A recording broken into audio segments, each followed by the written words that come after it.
Hello and welcome back to A Nightmare on Fear Street. I am a Sheree and I'm here with another Fear Street review.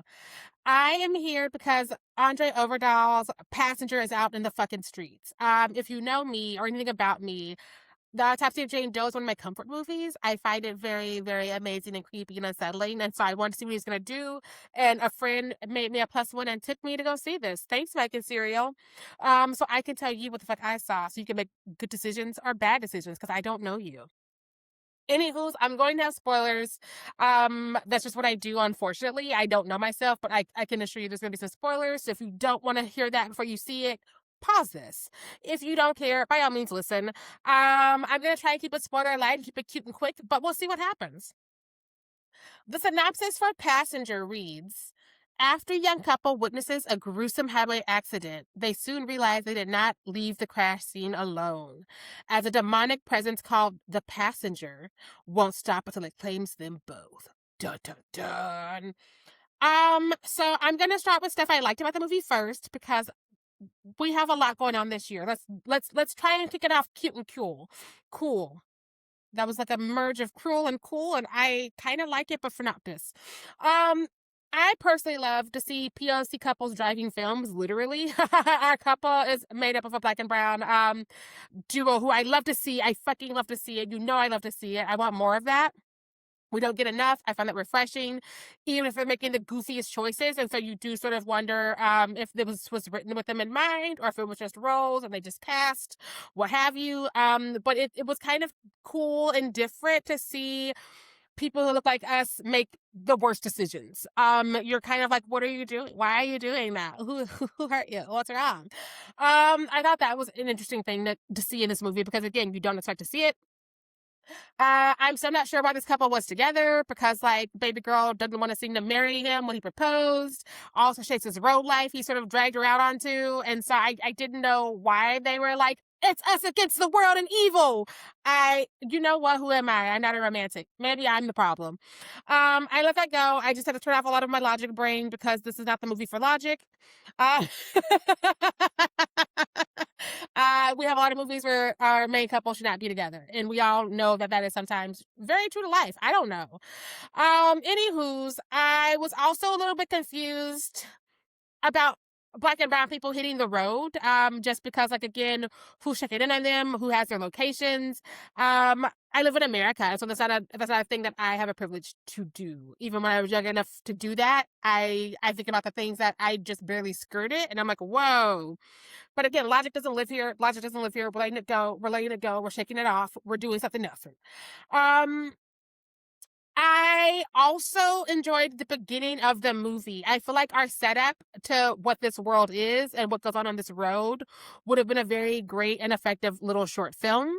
I think that's where a lot of the tension and a lot of the suspense and a lot of the making me lean forward was at. When our couple finds the remaining of that situation, we also get a little bit of that tension cranked back up again. And then we like abruptly kind of lose it. It loses steam pretty early into the movie. It's like they threw away the fucking roadmap and just kept driving. Now it's the couple, but like the people in charge of the steeple. I we So again, Andre Overdahl made one of my favorite, made one of my comfort movies.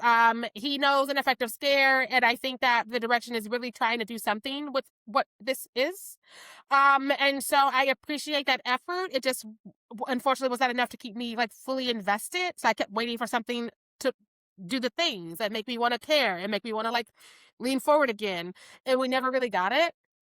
Don't get me wrong, we get some over the shoulder action. You know, we love that in the genre. We get a couple of like, what is that? But there were just not enough of the bits together to ever really make anything pop. If that makes sense. That is the nicest way I can put that. We see the breadcrumbs, but like again, the trail is just not trailing. We also get a very cool visual moment, which I was a fan of. But also it was kind of like we have access to this classic film library. We should do something with it. Uh unfortunately, it was one of the better moments, and so I'm fussing with it. I know that it's gonna be very probably divisive because again, it looks cool, but why?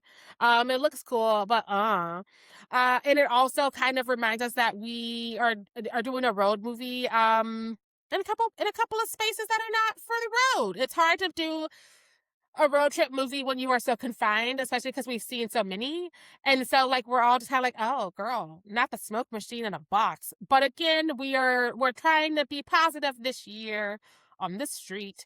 Because yeah, I don't think that this is not a movie I hate so much as a movie I have questions for. My geometry brain is activated, and so I want to know what went where and how. I wonder if there's a stronger version of the script because overall, it's a very safe road movie. It feels too safe because again, being on the road is dangerous, especially at night. Especially you set up this world where people go missing, and you're like using these like statistics to be like, what happens to these people? Because we've all seen those flyers, we've all heard the stories. And so you already have us ready for you, and then you don't deliver. I just want to know. And also, the resolution for the big bad felt very convenient and out of nowhere. It was like, I got some exposition in the book. And I was like, okay, I guess we're doing that. Did it want to be camp all of a sudden? We don't know. I don't know. I also didn't enjoy the dialogue, and I'm a dialogue bitch. So that is my burden, specifically with this. However, that all of that being said, the good, the bad, the questionable, and the confusing. Zachary Donohue co-wrote The Den, which is actually a banger. If you're like me and was looking for random shit around a few years ago, I finally watched it. It's very fucking good. And T.W. Burgess's, this is that person's first feature, so I think that combo together, I don't know. I don't know. I don't know. I'm not mad. I'm not disappointed. I'm just very curious. I would like to see the interviews roll out so I can just get some answers to some things if people are answering the things. Because I think that there are some cool bits here. I think that there are some cool ideas here. I just think at the end of the day, it's very meh. If that's a real word, I don't know how to spell that. I'm sorry for transcription services for people who need those. I, I just think that there was something of substance lurking underneath, and we never really got to it. Instead, we did what we did, and I don't know how and why. Anywho's, I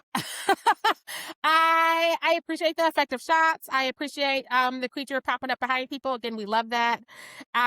It just was never enough to make a meal. It was a very curious snack, a very suspicious appetizer, if you will, and we never got a main meal, and so we left a little bit fucking hungry. As far as if I liked it, if you couldn't tell from that Nothing Burger Ever review, I did not. But again, I'm more curious than wanting my time back. I'm gonna like throw a tantrum. I just have questions, comments, and concerns. But I'm giving it 2 dirt roads because if that drink is good enough for Dolly Parton, I want it.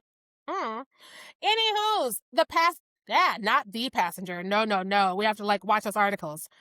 Passenger will drive into theaters on May 22nd, so you can check it out and form your own opinion. Let me know if you agree or disagree. Let me know respectfully either way, because again, I am me and it is my season. It's my birthday season. I'm a Gemini bitch. You know I'll cut you. That being said, I'm curious how other people respond to this, because again, I am a 90s kid. We had a lot of road warrior movies. A lot of them need to die. And a lot of them were interesting, and a lot of them are just real fucking bad. And so, like, again, it is a tradition to have this for their use. Even though it's rated R, they're gonna seek and watch it anyways, and hopefully some of them will be like, yeah. And I love that for them, not for some of the rest of us, like namely me.